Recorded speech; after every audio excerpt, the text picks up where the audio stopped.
विश्व टीबी दिवस को हर साल 24 मार्च को मनाया जाता है ताकि टीबी के विपरीत स्वास्थ्य, सामाजिक और आर्थिक प्रभावों के बारे में जागरूकता बढ़ाई जा सके और टीबी जैसी महामारी को समाप्त करने के लिए और अधिक प्रयास किए जा सके।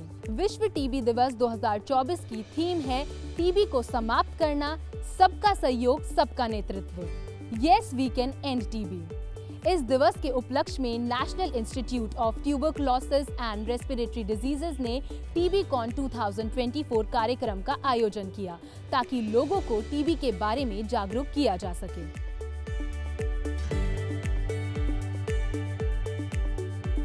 टीबी कॉन 2024 में देश विदेश के डॉक्टर्स ने टीबी में होने वाली नई रिसर्च और ट्रीटमेंट के बारे में लोगों को अवगत कराया। माना कि टीबी हमारे देश में सबसे ज़्यादा है, बट ये नहीं है कि हम उसको एलिमिनेट नहीं कर सकते। हम उसको इजीली एलिमिनेट कर सकते हैं अगर हम सारे मिलजुल के एक ही लक्ष्य की तरफ काम करें। ट्यूबरकुलोसिस एक ट्रीटेबल डिजीज़ है और इसमें जो सोशल स्टिग्मा है, मैं कह रही हूँ कि उस चीज़ पे हमें बहुत ध्यान देना चाहिए। कोई डिस्क्रिमिनेशन की ज़रूरत नहीं, मरीज़ आपके साथ रह सकता है। ट्रीटमेंट प्रॉपर ले तो ये मरीज़ बहुत जल्द नॉन इन्फेक्शस हो सकता है। And we all if work together, तो जो हमारे प्रधानमंत्री जी का लक्ष्य है कि हमने इस टीबी हारेगा, देश जीतेगा, वो हम इजीली अचीव कर सकते हैं। भारत में हर साल लाखों लोग टीबी से प्रभावित होते हैं। इसके चलते सरकार ने इसके निदान और उपचार के लिए कई कार्यक्रम और योजनाएं चलाई हैं, जिनमें डॉट और रिवॉर्ड जैसे प्रोग्राम शामिल हैं। भारत सरकार ने टीबी को समाप्त करने के लिए टीबी फ्री इंडिया का लक्ष्य भी निर्धारित किया है।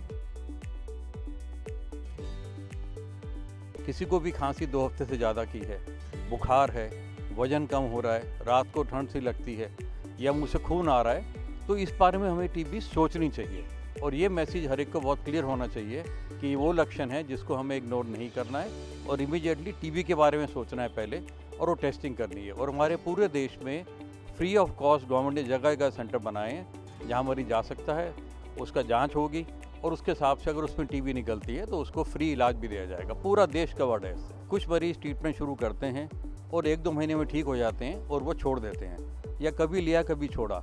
ऐसा करने से क्या है, जो टीबी के दवाइयाँ हैं उनसे बैक्टीरिया को रेजिस्टेंस आ जाता है और फिर ये जो कॉमनली यूज मेडिसिन हैं वो उस पर काम नहीं करेंगे। फिर जैसे हम कहते हैं MDR टीबी वो हो जाती है और उसको ट्रीट करना बहुत ही ज़्यादा मुश्किल होता है और दवाइयाँ महंगी हैं, साइड इफ़ेक्ट्स हैं, तो बेटर है कि उसको हम प्रिवेंट करें।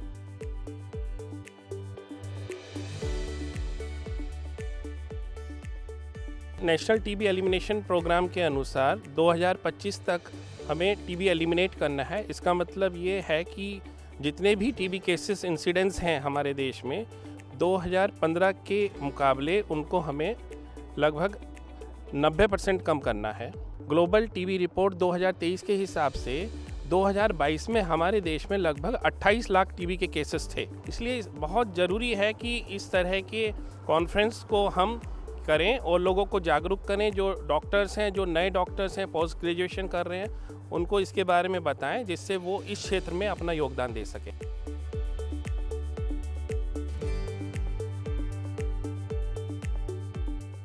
टीबी कॉन 2024 सेमिनार का उद्देश्य था इस बीमारी के बारे में जागरूकता बढ़ाना, इसके निदान और उपचार के संचालन को सुधारना और समुदाय को इस महामारी के खिलाफ एकजुट होने के लिए प्रेरित करना, ताकि लोग इस बीमारी को समय पर पहचान, सही इलाज कर इस बीमारी पर विजय पा सकें।